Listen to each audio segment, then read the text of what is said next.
여러분은 환율이 계속 오르면 어떤 일이 발생한다고 생각하십니까? 그래서 오늘 알아볼 주제는 환율이 계속 오르면 어떻게 될까입니다. 환율은 국가 경제의 혈액과 같은 존재입니다.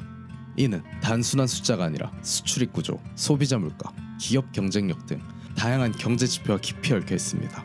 그렇다면 환율이 지속적으로 상승한다면 어떤 일이 벌어질까요? 이는 긍정적인 면과 부정적인 면을 모두 포함한 복잡한 영향을 미칩니다. 환율 상승은 자국 통화의 가치가 하락한다는 것을 의미합니다. 이는 국가에서 생산된 제품이 외국 시장에서 상대적으로 저렴하게 느껴지게 되어 수출 경쟁력을 높입니다.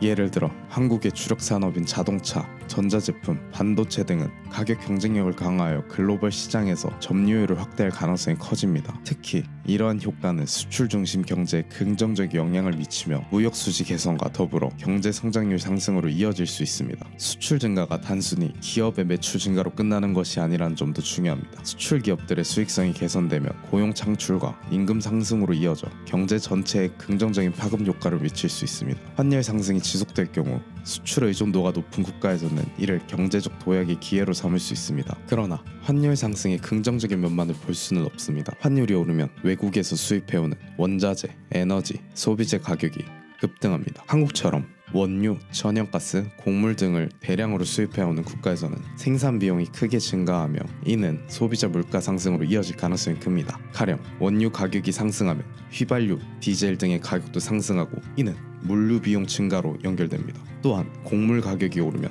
식료품 가격도 함께 오르며 소비자들은 생활비 증가로 인해 실질 소득 감소를 체감하게 됩니다. 이러한 상황은 가계의 소비력을 위축시키며 내수 경제에 부정적 영향을 미칠 수 있습니다. 환율 상승은 기업에게도 이중적인 영향을 미칩니다. 수출 기업에게는 기회로 작용하지만 수입 원자재 의존도가 높은 제조업체들에게는 생산 비용 상승이라는 부담으로 작용합니다. 특히 원자재 수입 비중이 높은 중소기업들은 가격 경쟁력 약화와 수익성 악화로 큰 어려움에 직면할 수 있습니다. 소비자 역시 마찬가지입니다. 수입 상품 가격 상승은 소비자들의 지갑을 얇게 만들고 해외여행이나 유학 비용도 급증하게 됩니다. 결과적으로 국내 소비가 감소하고 이는 경제 성장 둔화로 이어질 수 있습니다.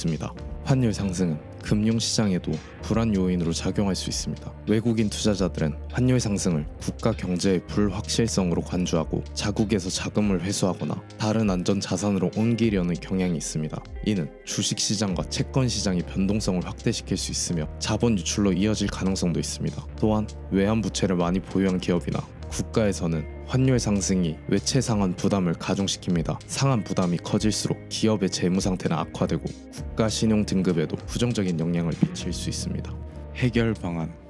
환율 상승에 대응하기 정부와 중앙은행은 다양한 정책을 시행할 수 있지만 이러한 대책들 역시 부작용을 동반할 수 있습니다. 금리 인상. 환율 상승을 억제하기 위해 금리를 인상하면 자본 유출을 방지하고 환율을 안정시킬 수 있습니다. 하지만 가계와 기업의 대출 비중을 증가시키며 경제 성장 둔화를 초래할 수 있습니다. 외환시장 개입. 중앙은행이 외환 보유고를 활용해 시장에 개입하며 단기적으로 환율을 안정시킬 수 있지만 외환 보유고의 급격한 감소는 국가의 금융 안정성을 위협할 수 있습니다. 재정정책. 수출 기업을 지원하거나 소비를 진작시키기 위해 재정정책은 단기적으로 효과적일 수 있지만 장기적으로 재정 적자 확대와 같은 문제가 발생할 수 있습니다. 환율 상승은 경제에 긍정적 부정적 영향을 동시에 미칩니다. 수출 경쟁력 강화와 같은 기회 요소를 극대화하면서도 수입 물가 상승과 내수 위축과 같은 부정적 요소를 최소화하는 균형 잡힌 접근이 필요합니다. 특히 정부와 중앙은행은 환율 상승의 단기적인 효과에만 집중하지 않고 장기적인 경제 안정과 지속 가능한 성장을 위한 전략을 수립해야 합니다. 기업들은